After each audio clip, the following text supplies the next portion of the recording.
Hey guys, it's HMK and you guys pull me back in. The requests have been real and now it's time to return to the epic, controversial, discussion starting series What We Need to See in Kingdom Hearts 3. Part 1, 2, and 3 have all garnered great success and it's almost been a year since the last installment, but now we're back with Part 4. But this time, HMK is not alone. What We Need to See in Kingdom Hearts 3 talks about certain inclusions and additions that are both speculated and desired from myself, my friends, and the masses, all tied together in one tight net, and discusses what type of overall package the end-all should be to the Xehanort saga. Kingdom Hearts has captured an immense amount of hearts and souls around the world over the years, with their intuitive and engaging combat, their masterful music and sound, and their deep, epic, and evolving story that has led to this. Kingdom Hearts 3 has been the basis for inspiration and speculation for years, and now that we have a general glimpse of the game, it's time to move forward with our thoughts. We have Volteditzz, Cynical, Sora Alam, Skyward Wing, and myself. Now, let's get into it. This is What We Need to See in Kingdom Hearts 3 Part 4. Now, I'm going to follow a similar structure to how I've done this in the past, but instead of 3 parts to this video, it's going to cover 4 subjects instead, with each of my partners discussing with me on each. First, I'm going to talk about game flow in regards to gameplay options, additions, length, and pacing. Second is going to be about story arc and characters in regards to possible character inclusions along with reasoning for certain aspects that affect the possible premise and storyline. Third is going to cover customization and additions. We will discuss parts of the game that should be customizable, including synthesis and options, along with game parts that will be aside from the main story. Lastly is going to be about End All, which discusses aspects inside and outside the actual game but will affect Kingdom Hearts 3 and afterwards in the Kingdom Hearts series in general. So let's get into it. Now the first part I'm going to cover is game flow, and by my side I got Sora Alam, who's going to discuss these aspects with me after I'm done speaking. Now with this being the highly anticipated end to the Xehanort saga, Kingdom Hearts definitely has some exponentially high standards to live up to, with nearly every game in the series being exceptional in its own right. The game is supposed to tie them all together, and at the same time it must outshine them all. Taking this into account, game flow and mechanics is tied for having the most significance in the game along with story. But here are some ideas that can pave the way for a great destiny for the game, since this is Kingdom Hearts, baby. Yeah. Like I stated before, this game should be long. Game length is a big deal, especially with RPGs. I may sound a little bit extreme, but I want this game to be rounded off to around 100 hours or more. In order to do that, we need to pack this game with content and worlds. In previous games, the most worlds we ever had was 13. But let's bump up that number to at least 20 worlds, so we can continue the game trend of significant numbers, such as 7, 13, and 20. To make this experience last even longer without dragging it out, is to merge this idea along with my previous idea to have multiple story arcs with 3 different teams. So each visit in time will be a different experience with different inside stories and different characters for each world. But we'll talk about that a bit later. Now when talking about specific gameplay mechanics and combat, we must address additions that build upon the gameplay of Kingdom Hearts 2 and Dream Drop Distance, including parkour, attraction flow, Keyblade transformations, and such. But there is one mechanic that I have been thinking about that may be a great addition to the game, while also showing the growth and evolution of Sora, and that is the special attack bridge system. As we all know, in Birth by Sleep and Dream Drop Distance, special attacks such as Shadow Breaker and Time Splicer were performed by a simple press of the button due to the command deck. In Kingdom Hearts 3, there should be a system that allows you to execute these attacks with the same ease, but also allow you to link these moves together at the expense of the EX bar we've seen in the trailer. First, we would see Sora be able to perform a combo, then follow that up with Shadow Breaker, and then follow that up once again with Ars Arcanum. These moves will be ranked as level 1, 2, or 3 special moves and must be linked accordingly. This can really amp up the gameplay of Kingdom Hearts 3 and show off the power of Sora and other possible playable characters.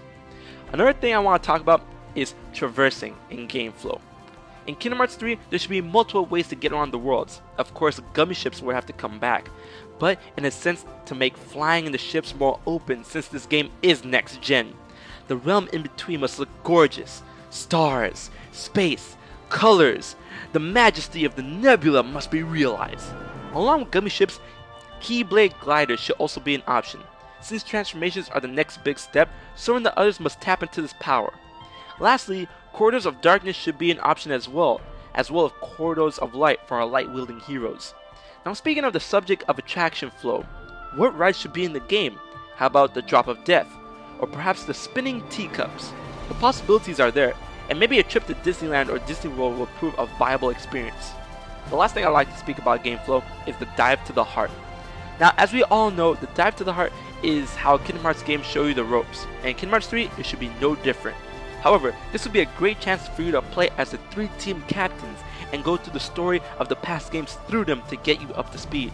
First you'll play as Ventus, then you'll play as Roxas, then you'll play as Sora and get into the real game. Now that I've discussed my aspects, it's time to throw the floor over to Sora Alam to see what he thinks. There are tons of gameplay ideas to help the Kingdom Hearts series evolve and become more enjoyable. You just heard some outstanding ideas from HMK. I have come up with my 3 most important gameplay factors that could make the gameplay feel natural and exciting. Firstly, I think that flow motion from Kingdom Hearts 3D should most definitely return. What can be improved with flow motion is to make the transition a lot smoother when you go back to normal ground, instead of the abrupt flash with Kingdom Hearts 3D. It would be perfect to have you be able to use attack and magic commands in the middle of flow motion travel seamlessly.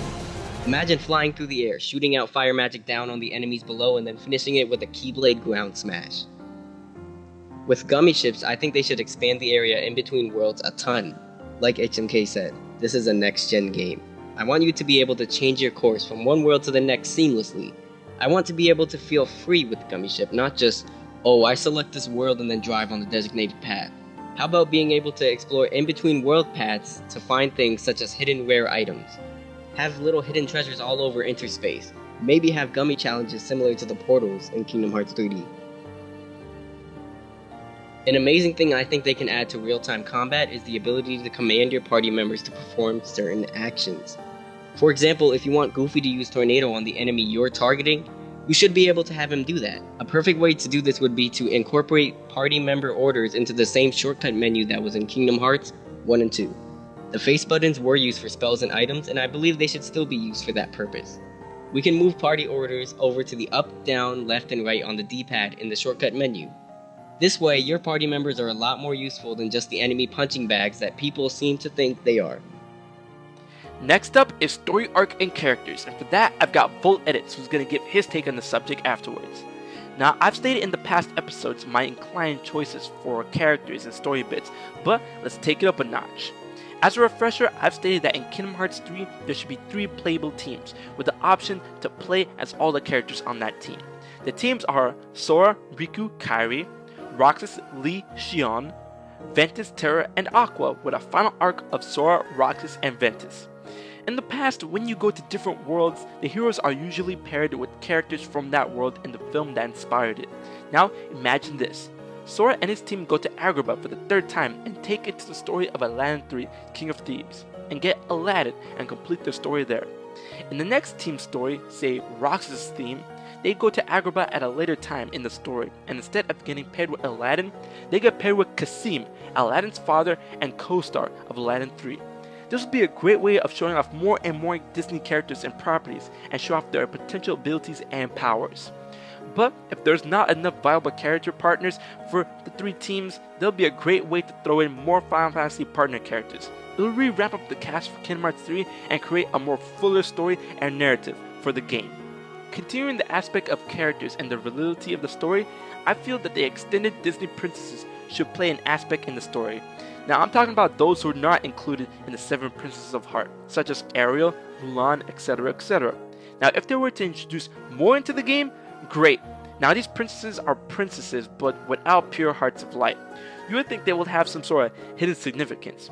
Perhaps since their heart isn't completely light, their darkness could be used in favor for the enemies somehow. Or perhaps they can work in favor of the heroes and act as an outside circle to the 7 Princesses of Heart, strengthening their powers. Now, finishing off with characters, here's an issue that must be addressed. Will Oswald, the Lucky Rabbit, the older brother of Mickey, should he be included in the game? And if so, in what capacity?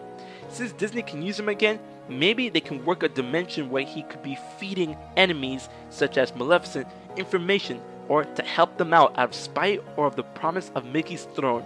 Since he is Mickey's older brother, it could be that the Disney Castle throne was originally his birthright until it was given somehow to Mickey. That should prove a worthy wildcard in the story.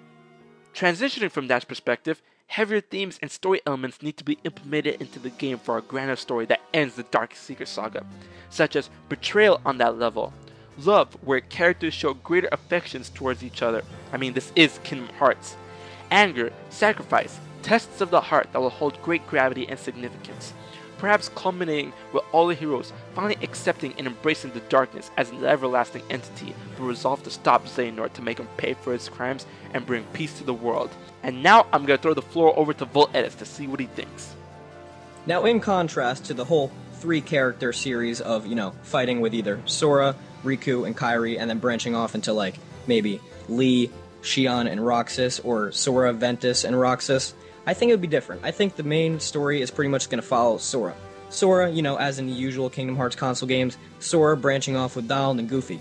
And now, maybe when you go to every world, it's a little different, because, maybe you'll have another party member. You'll have the person corresponding to that world. Say, if you're going to a Treasure Planet world, you'll team up with Jim Hawkins. Now, when you're going through the worlds, as we know, I feel like the worlds could have a bigger plot point into the story.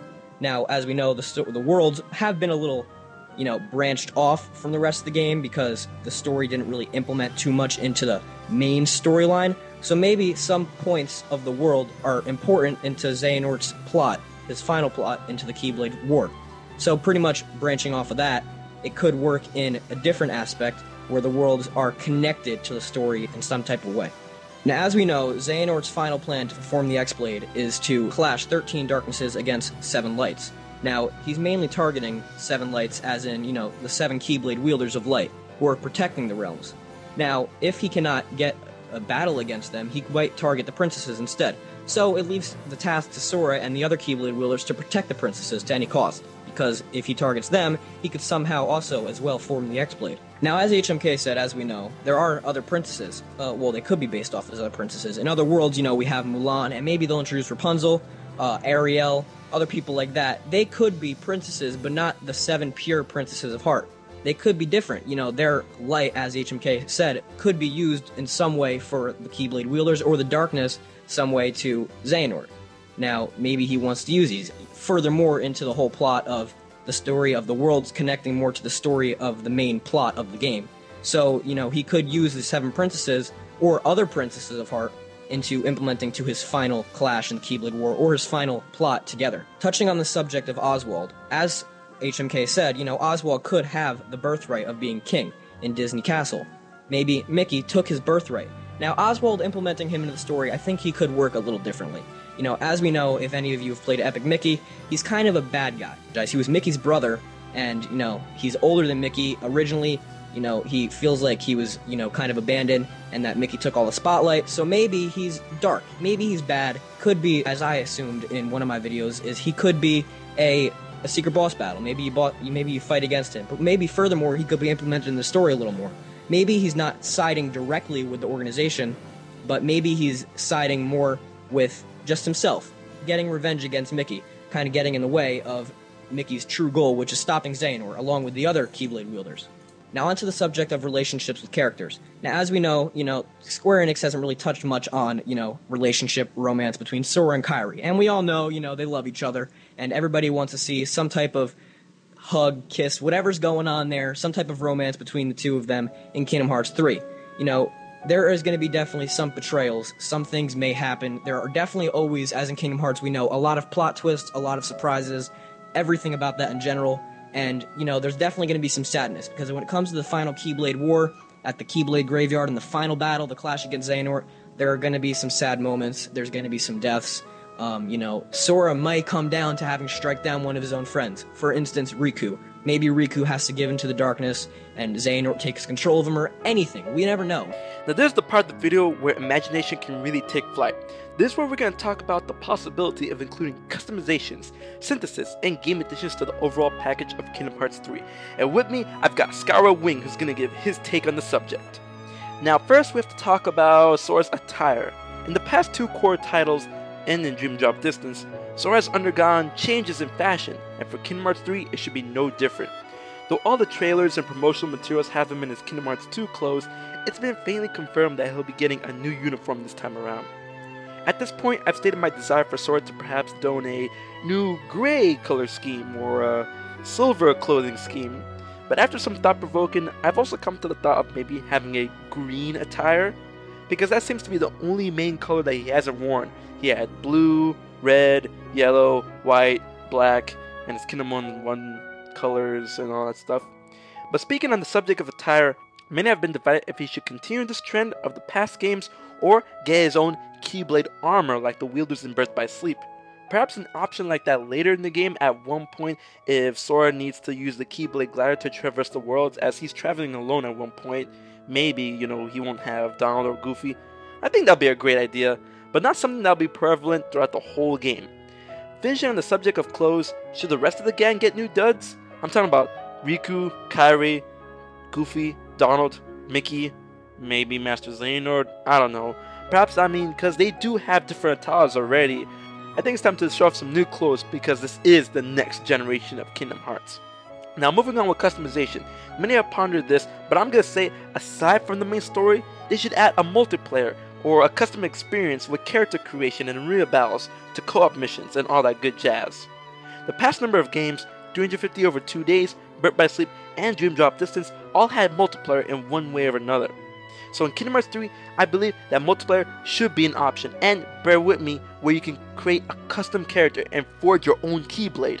But in order to truly get a grasp on that customization, you need to play the single player campaign and unlock goodies and hunt materials that will carry over to the custom experience and the multiplayer, and use those items and materials to forge your own Keyblade and outfit your character. Talk about replayability. I mean, that's good replay value. With your new custom character, you can tackle things like missions, Mirage Arena battles, and possibly create your own team with your friends and play a mini side story. Whew! Big things, people, big thing. And now I'm going to throw the floor over to Skyward to see what he has to say. Alright, to start off with something you had said, beginning with Sora's attire, personally, I would like to see Sora take on his Limit Form outfit from Kingdom Hearts 2 Final Mix, mainly because I haven't been able to play Kingdom Hearts 2 Final Mix. 2.5 hasn't come out yet. We're still waiting on that. But I really do like how it fits him. It's like a mixture between his Kingdom Hearts 2 and his Kingdom Hearts 1 outfit. It looks very polished, very nice, and the abilities coming from the outfit, like his Ragnarok and Limit Raid, or all those amazing moves, I hope they do make a comeback in Kingdom Hearts 3. The next thing that you said was Keyblade Armour. As for the Keyblade Armour, the way I see, Sora might be able to unlock it as he goes deeper within Kingdom Hearts 3. Considering none of the current Keyblade wielders know anything about the armor, meaning Riku, Sora, Kairi, none of them know. They have absolutely no idea about that, let alone the glider either. So I think when they end up finding Aqua, Terra, or Ven, they will be able to teach them how to fully use their Keyblades, because those are the only known Keyblade wielders that have been able to use the gliders and been able to use armor. And that from that moment on, it might, have new abilities and new perks for Sora, Riku, and Kairi.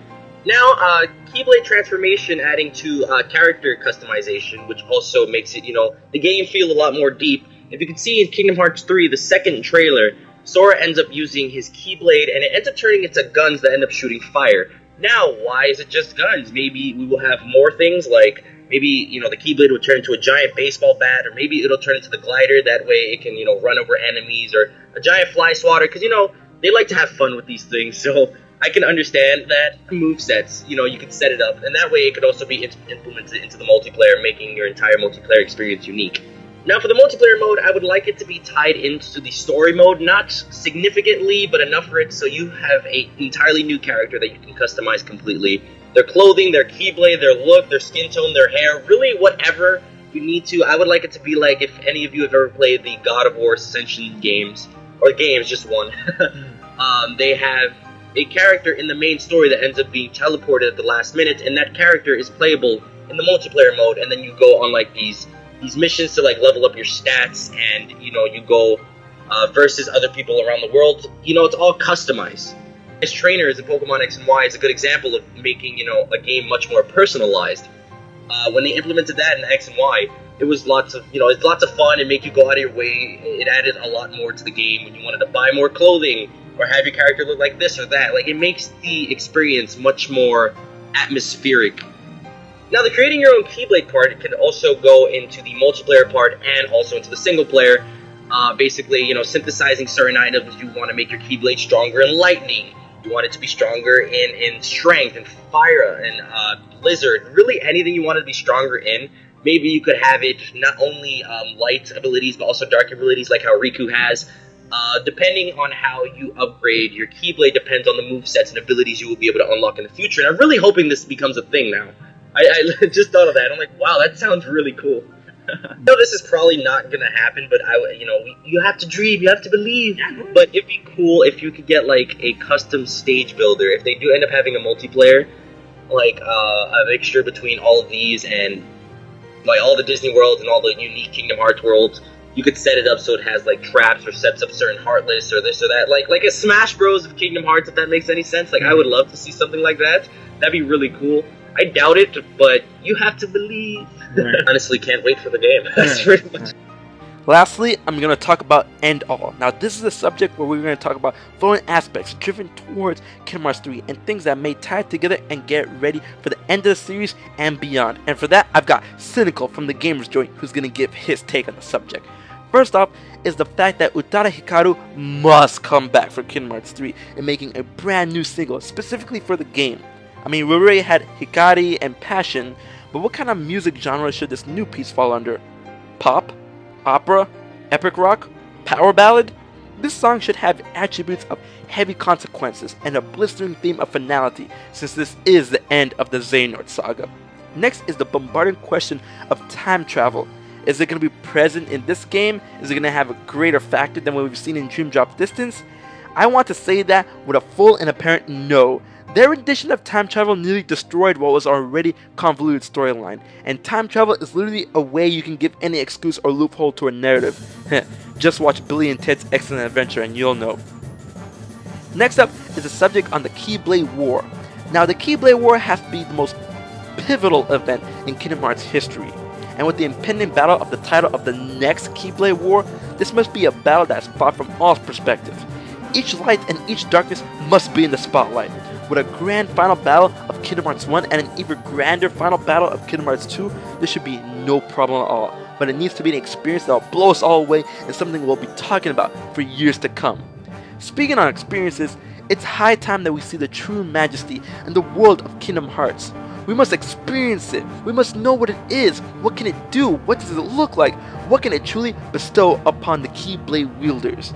Perhaps a true final battle will happen there, in which players must draw the power of Kingdom Hearts, but at the expense of the world itself, and the expense of Kingdom Hearts light. And they must use the light to put an end to the Xehanort and the darknesses.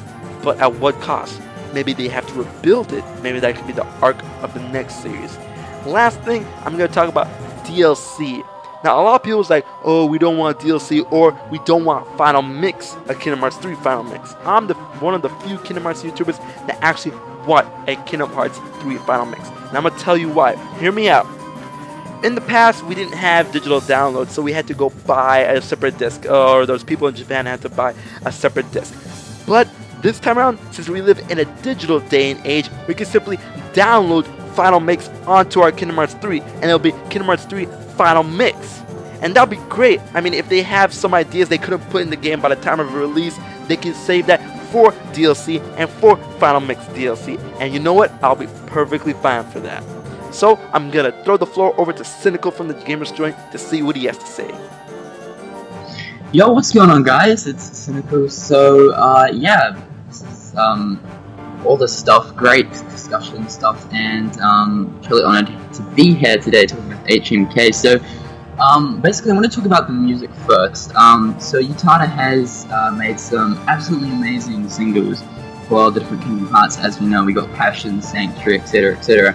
But talking about what Utada's got, you know, up his sleeve for Kingdom Hearts 3, I'm sort of wanting something dark and pointed towards epic rock, you know, really to set the tone for Kingdom Hearts 3, because Kingdom Hearts 3 is the final chapter in the Xehanort saga, so I feel like it's got to have to be something dark and epic, you know, going at the same time, sort of thing. So, but basically, like, I'm not doubting Utada whatsoever. I'm sure she's going to do an absolutely amazing job with whatever she ends up doing, but I really hope it's, you know, something pointed towards dark and sort of rocky-ish, epic rock feeling. As far as the time travel goes, me personally, I don't like time travel. Just like HMK said, it confuses a lot of things, and it makes the story just a big blur. It just really confuses things. However, with the new Maleficent sort of out there and stuff, there has been a big discussion within the Kingdom Hearts community, and I have mentioned this before.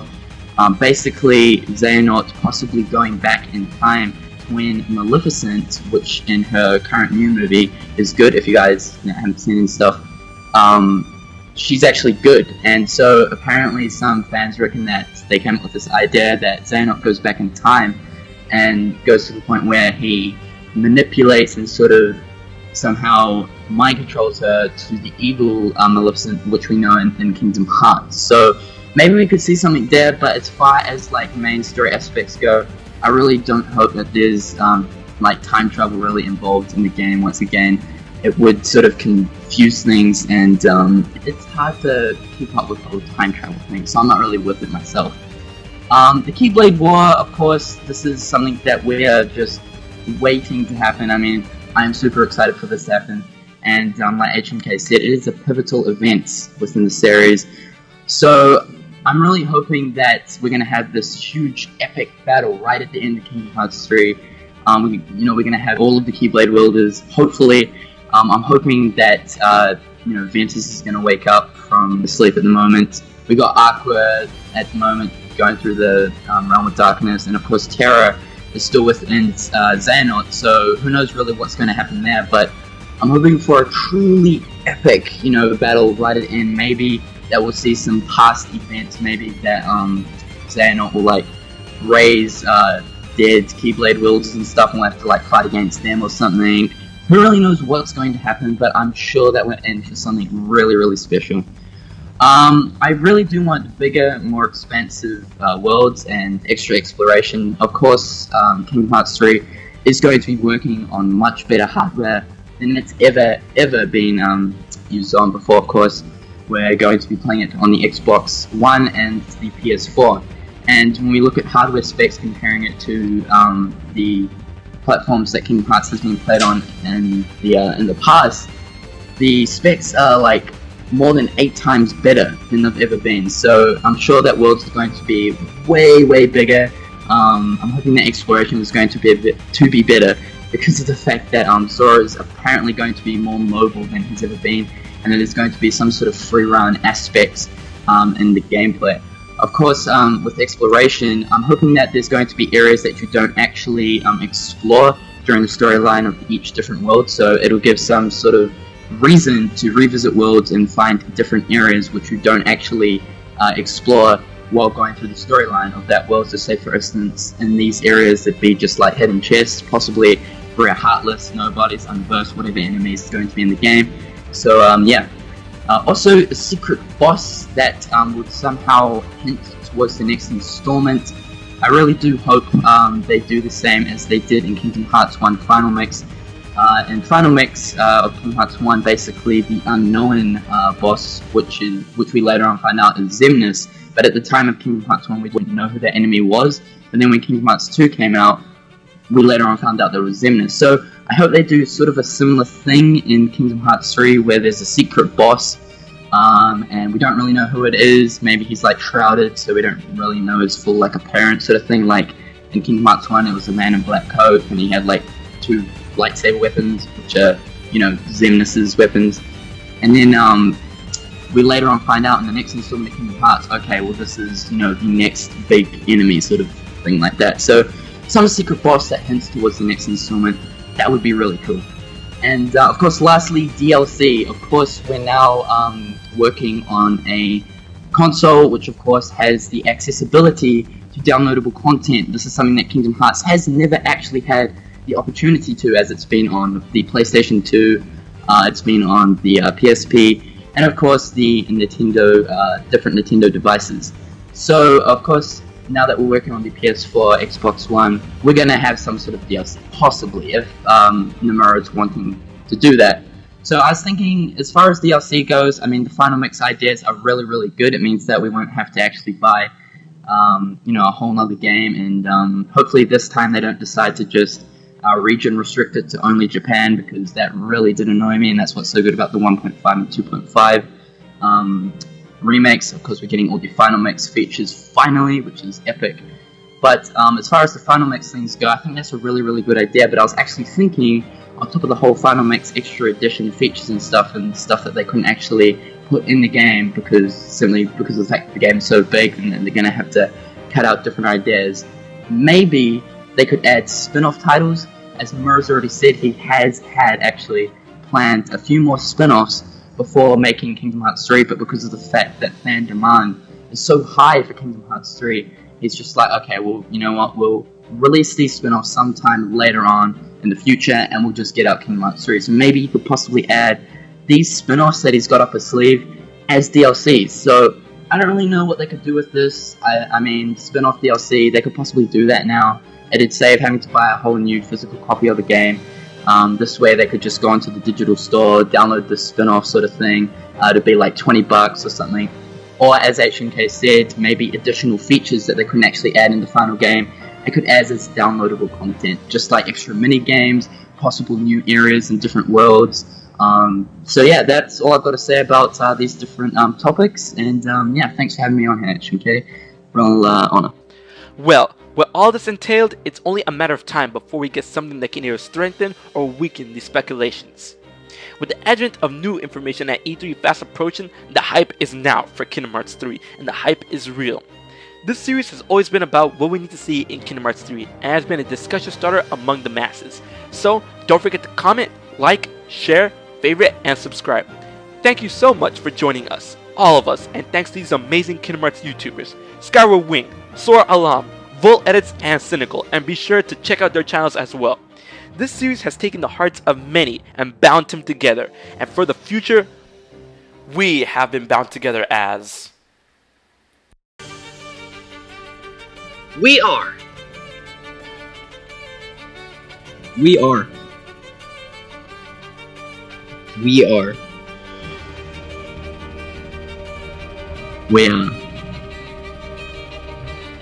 We are the Key Keepers.